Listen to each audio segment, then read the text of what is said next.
बिस्मिल्लाहिर्रहमानिर्रहीम। अस्सलाम वालेकुम नाज़रीन, आप यूट्यूब चैनल देख रहे हैं। मैं इमरान ख़ान हूँ।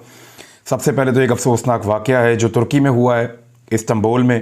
तकसीम स्क्वायर है वहाँ पे, और बड़ा हजूम वाला इलाका है, लोगों की आमदरफ्त यहाँ पे बहुत रहती है।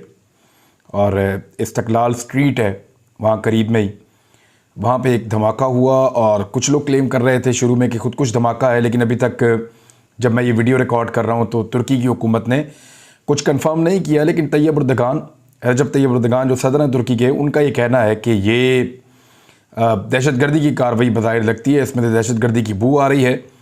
बहरहाल तहकीकात कर रहे हैं तुर्की के इदारे, उससे पता चलेगा कि यह धमाका किस नौइयत का था, कौन से ग्रुप ने किया, कैसे हुआ।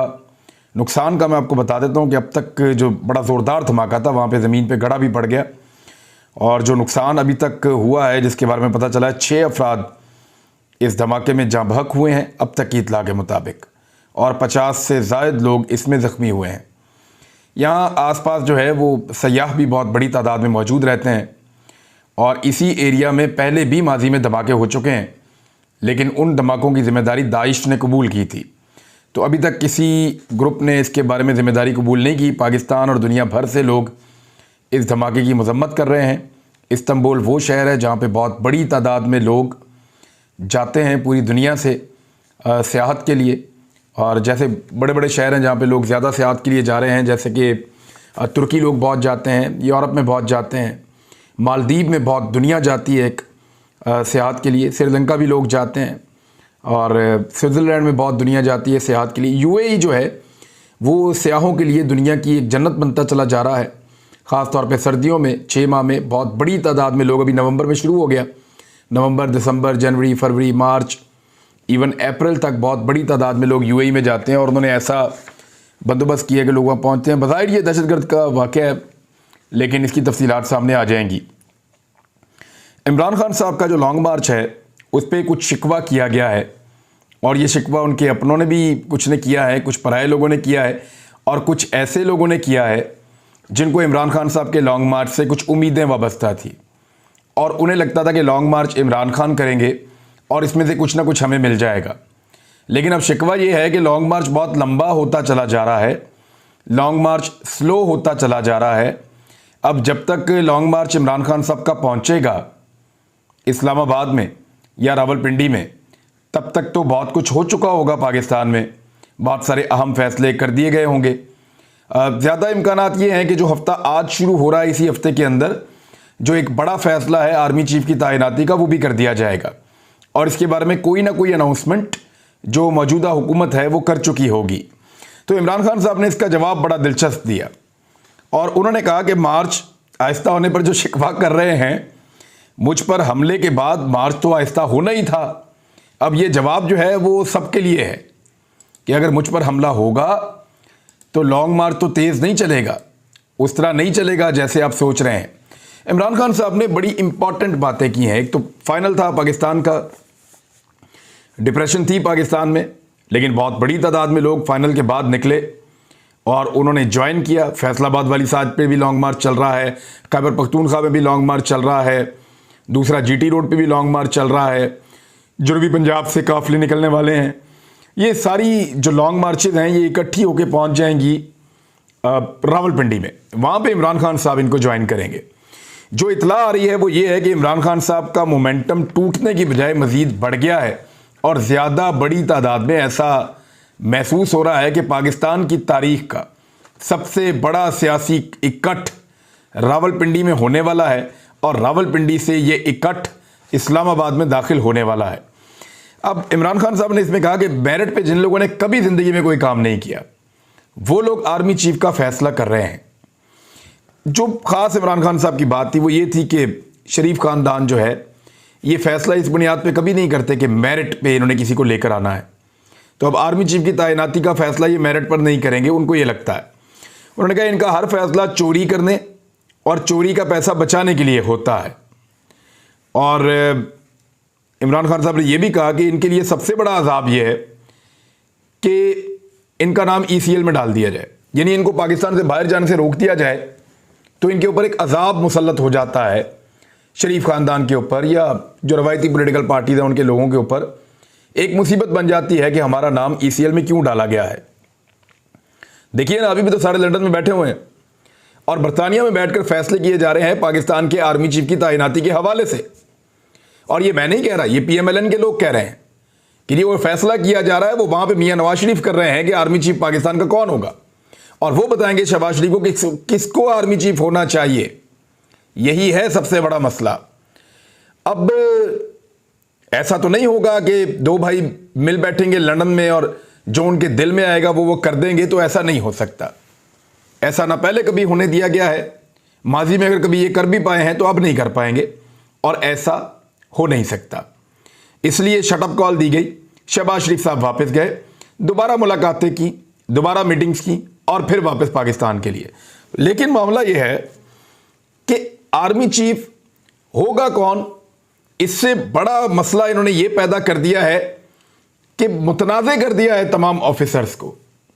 यानी आप गौर करें, ये उसका फेवरेट है, वो उसका फेवरेट है, कहीं ये ना लग जाए, कहीं वो ना लग जाए, वो आएगा तो क्या होगा, ये वाला आ गया तो क्या बनेगा, अगर उसको आर्मी चीफ लगा दिया गया तो वो क्या करेगा पाकिस्तान में।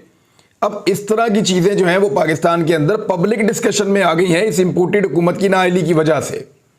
एक तो फैसला बहुत ज़्यादा डिले कर रहे हैं, अभी तक नोटिफाई कर देना चाहिए था, लेकिन अगर नहीं भी कर रहे तो ये देखिए कि इन चीज़ों को पॉलिटिसाइज तो ना करें ना।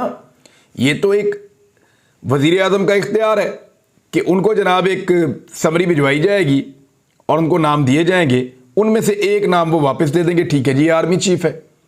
लेकिन अब जिस तरह की बंदरबांट की जा रही है, जिस तरह की बातें की जा रही हैं, जिस तरह का माहौल बना हुआ है पाकिस्तान में, बड़ा अनफॉर्चुनेट है, बड़ी बदकिस्मती वाली बात है कि एक अहम तरीन तैनाती को इस तरह पॉलिटिसाइज करके इस हुकूमत ने इस तरह का बना दिया है कि अब हर तरफ उसके ऊपर बात हो रही है।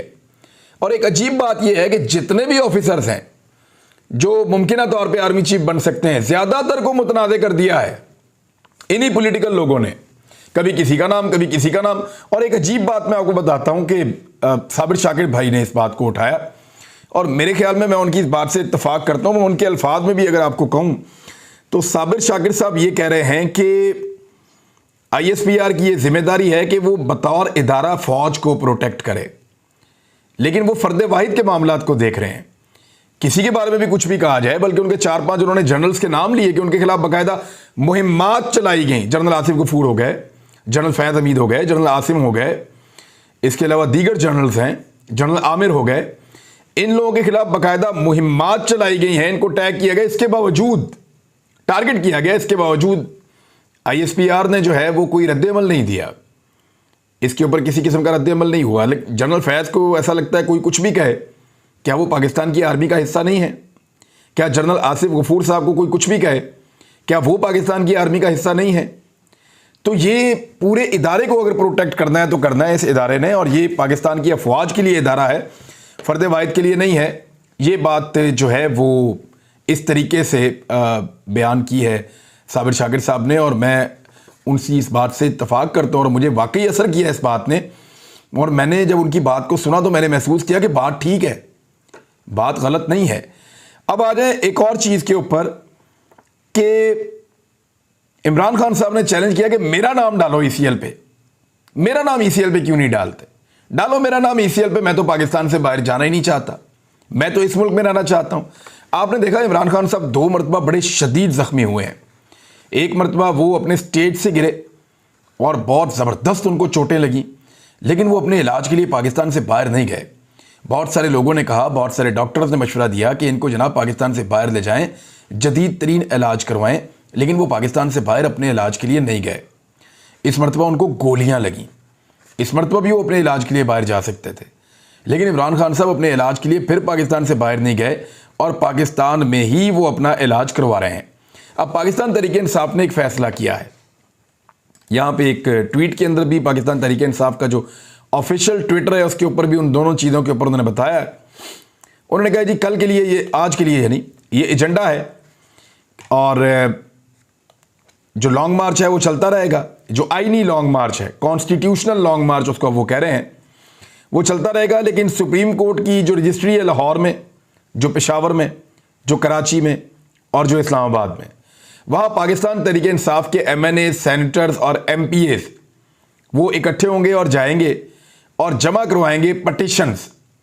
किन मकासद के लिए? दो मकासद के लिए। पहला मकसद यह है कि inquiry of murder attempt on chairman Imran Khan, कि इमरान खान साहब के ऊपर जो कत्ल की कोशिश की गई उसकी इंक्वायरी की जाए। Number 2, inquiry of senator Azam Swati case, और आजम सवाती का जो केस है उसकी भी इंक्वायरी की जाए। मेरे ख्याल में अरशद शरीफ शहीद भाई के लिए भी हम सबको अदालत में जाना चाहिए, और मैं अपने सहाफ़ी भाइयों से रब्ता करूँगा। मुझे आज कुछ फैमिली मेम्बर से मेरी बात हुई है, हम इंशाल्लाह अपने लॉयर्स जो है वो अरेंज करेंगे, खुद जाएंगे, पटिशन जमा करवाएंगे, बाकी सारे सहाफ़ियों को साथ लेकर जाएंगे। हमारे इख्तलाफात आपस में अपनी जगह, मुझे बहुत सारे सहाफ़ी नापसंद होंगे, उनका नुक्ता नज़र नापसंद होगा, उनको भी मैं ज़हर लगता हूँगा, लेकिन इसके बावजूद अरशद शरीफ को शहीद किया गया है, दियारे गैर में मारा गया है। इस एक नुक्ते के ऊपर हम सबको इकट्ठा होना चाहिए और इकट्ठे होकर जाकर सुप्रीम कोर्ट में अपनी पटिशन डालनी चाहिए और इसका इंसाफ मानना चाहिए। मुराद सईद का एक ट्वीट है, वो मेरे दिल को लगा, मैं आपको पढ़ के सुना देता हूँ। उन्होंने कहा आज 20 दिन हो गए हैं, यानी अब 3 हफ्ते हो गए अब तो अरशद भाई की शहादत को। फैसला करना दुश्वार है कि जिनका बोलना मानी रखता था, इनकी खामोशी ज़्यादा घनौनी है या जो बोले हैं इनके अल्फाज ज़्यादा कबीह हैं। यानी जिन लोगों को बोलना चाहिए था, जिनका बोलना मानी रखता था, वो बोले ही नहीं, वो चुप रहे। और कई लोग जो हैं, जो बोले हैं, उनके अल्फाज ने बहुत तकलीफ़ पहुंचाई है। वाज़े है तो ये कि जिन लोगों ने इसकी लाश को अपना सर्द खाना तक देने से इनकार किया, वो उसके कत्ल को सर्द खाने की नज़र करने के लिए हर हद उबूर करेंगे, लेकिन होने नहीं देंगे इंशाल्लाह। अरशद शरीफ शहीद भाई के लिए इंटरनेशनल मीडिया से रब्ता करना पड़ा, बैनुल-अक़वामी इदारों से रब्ता करना पड़ा, अदालतों में जाना पड़ा। सिर्फ फैमिली जो है वो हमारे साथ खड़ी रहे तो हम इस मामले को हर फोरम पे उठाएंगे, और अगर फैमिली इस मामले में साथ हमारे चलती है, खड़ी होती है, क्योंकि हुक्म उन्होंने करना है, हम तो उनके साथ चलेंगे, मुद्दई वो बनेंगे, हम उनका ख्याल रखेंगे। लेकिन इसके बावजूद हम हर हद तक जाएंगे अरशद भाई को इंसाफ दिलाने के लिए, आवाज़ सारी ज़िंदगी उठाते रहेंगे। ये मेरा वादा है। अरशद भाई का हमारे ऊपर एहसान है, बहुत बड़ा एहसान है। उन्होंने जान दी है, कुर्बानी दी है एक मकसद के लिए। उन्होंने कुर्बानी दी है रजीम चेंज ऑपरेशन के ख़िलाफ़, उसको रिवर्स करने के लिए। उनको बहुत दबाया गया, बहुत डराया गया, लेकिन उन्होंने अपना मौक़िफ़ नहीं बदला। बड़ी बड़ी सिफारिशें करवाई गई, बड़ी बड़ी डीलें ऑफ़र की गई, लेकिन उन्होंने अपना मौक़िफ़ नहीं बदला। जान को ख़तरे में डालकर दियारे गैर में, जंगल में पड़ा था वो नफीस आदमी, लेकिन वहाँ पे भी वो अपना मौक़िफ़ नहीं बदल रहा था। ये है कुर्बानी। इमरान खान साहब ने एक और बात बताई आज, और ये बड़ी इंपॉर्टेंट बात है। उन्होंने कहा 7 महीने के अंदर ये जो मौजूदा काबीना है और जो मौजूदा वज़ीर आज़म है, इन्होंने इतने दौरे किए हैं कि इमरान खान साहब की हुकूमत ने 3.5 साल में उससे 3 गुना कम दौरे किए थे। यानी इमरान खान साहब को बार बार दावतें आई, इसके बावजूद उन्होंने बरतानिया का दौरा नहीं किया। उनकी फैमिली भी हालांकि वहाँ पे है, 3.5 सालों में वो नहीं गए। नवाज शरीफ अपने दौर में 24 मरतबा लंदन चले गए सरकारी खर्चे पे। शहबाज शरीफ 6 महीने में 8 दफ़ा जा चुके हैं अभी तक। जरदारी साहब ने 50 दुबई के दौरे कर लिए, और इमरान खान साहब ने ऐसा कोई दौरा नहीं किया। 7 महीने में काबीना ने 3 गुना ज़्यादा दौरे किए इमरान खान साहब के काबीना और वज़ीर आज़म ने 3 गुना ज़्यादा दौरे किए इमरान खान के 3.5 साल दौरे हुकूमत के मुकाबले में। और ये बोइंग 777 लेकर चले जाते हैं, और ऐसे ले जाते हैं जैसे पाकिस्तान के अंदर से तेल निकला हुआ है, और पाकिस्तान जो है वो दुनिया का अमीर तरीन मुल्क है। अब इसमें IMF के साथ भी एक नया प्रॉब्लम शुरू हो गया है। IMF की भी ताख़ीर हो रही है, क्योंकि पाकिस्तान उसके टारगेट्स को अचीव नहीं कर पा रहा। एक प्रोपेगेंडा किया गया था इमरान खान साहब के खिलाफ, ज़रा उसके ऊपर बात कर लेते हैं अब इस वीलॉग में। फिर अगले वीलॉग में आपको कुछ और चीज़ें बताऊंगा मैं, जो बहुत इंपॉर्टेंट हैं। पहले मैं आपको बता चुका हूं उनके बारे में, लेकिन अब उसकी कोई डेवलपमेंट नहीं हुई है, वो आपको बताऊंगा। इमरान खान साहब का एक इंटरव्यू किया था, जो इंटरव्यू किया था वो DW न्यूज़ की एक एंकर थी, उन्होंने इंटरव्यू किया था। ये चाइनीज़ अमेरिकन है, और DW से इन्होंने इंटरव्यू किया था। बड़े इनके लंबे लंबे सवालात थे, बल्कि ऐसा लग रहा था इनके सवालात में तज्जिया है। 2-2 मिनट के, 2.5 मिनट के इनके सवालात थे, और वो उनको अजीब तरीके से एडिट करके शो करने की कोशिश की गई कि इमरान खान साहब ने शायद सवालात के जवाब नहीं दिए, लेकिन इमरान खान साहब ने ठीक जवाब दिए थे। फिर निकाल कर हमने इसको सारे को देखा। अब हुआ ये है कि इस खातून का कमेंट बॉक्स बंद था। जिसके ऊपर जंग ग्रुप ने पहले यह खबर चलाई कि इमरान खान से सख्त सवाल पूछने वाली जर्मन एंकर को कत्ल और रेप की धमकियां, कत्ल और रेप की धमकियां इन्होंने पहले लिखा था। लेकिन अब इसके ऊपर तहकीकात हुई हैं, खातून से भी कुछ साफियों ने रब्ता किया, लोगों की बातचीत हुई है, तो चीज़ें सामने आ गई हैं कि कत्ल की और रेप की कोई धमकियां नहीं हैं। पहले ये कहा गया कि कत्ल की धमकियां दे दी, रेप की धमकियां दे दी, बहुत सारे मीडिया ने इस मामले को उठाया, जवाब नहीं दिए गए तो अब धमकियां दे रहे हैं। तो जो जर्मन सहाफ़ी है उसने वादे किया ट्विटर पर कि कमेंट सेक्शन बंद करने का इमरान खान के इंटरव्यू से मेरा कोई ताल्लुक नहीं है, ये पहले से मैंने बंद कर रखा है। और वो ट्विटर को ऐसे ही इस्तेमाल करती हैं कमेंट सेक्शन बंद करके। उन्होंने कहा कि मैं सिर्फ लोगों को ये बता रही थी कि वो मेरे ट्वीट पर कमेंट नहीं कर सकते, कोई भी मीडिया ग्रुप इससे मुतालिक जो कह रहा है पाकिस्तान में वो गलत है। यानी जो जियो न्यूज़ की खबर है उसको उन्होंने गलत करार दिया। आप पहले जियो कह रहा था कि इमरान खान से सख्त सवाल करने वाली खातून एंकर को कत्ल की धमकियां, और बहुत सारे और लोग भी यही कह रहे थे। आपको पता है सारे फिर चल पड़ते हैं और इसी तरह की बातें कर रहे होते हैं। उन्होंने बताया कि कत्ल की धमकियां जो देने की खबर है इसकी मैं तरदीद करती हूं, ऐसा कुछ नहीं हुआ। और उनका खबर को तब्दील करते हुए नया रुख एंगल दे दिया और खबर की शाख सुर्खी में अब हुआ यह है कि जियो ने बाद में उस जो हेडलाइन है उसको बदल दिया। पहले यह कहा कि कत्ल की धमकियां और रेप की धमकियां, और अब लिखा कि इमरान खान से इंटरव्यू लेने वाली जर्मन टीवी एंकर को सोशल मीडिया पर तनकीद का सामना। अब अंदाजा करें आपके कैसी 2 नंबरी पाकिस्तान के अंदर चल रही है।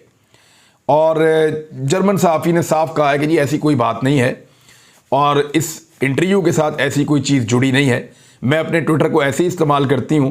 लेकिन आपने देखा कि इमरान खान के खिलाफ इसको भी एक प्रोपेगेंडा के तौर पे इस्तेमाल किया गया और ये भी बेनकाब हो गया। यानी कोई भी प्रोपेगेंडा ऐसा नहीं है जो आपका कम से कम 2 दिन सस्टेन कर जाए, 2 दिन चल जाए, 24 घंटों के अंदर अंदर बेड़ा गर्क हो जाता है जो भी प्रोपेगेंडा करते हैं। अब तक के लिए इतने, अपना ख्याल रखिएगा, अपने चैनल का भी। अल्लाह हाफ़िज़।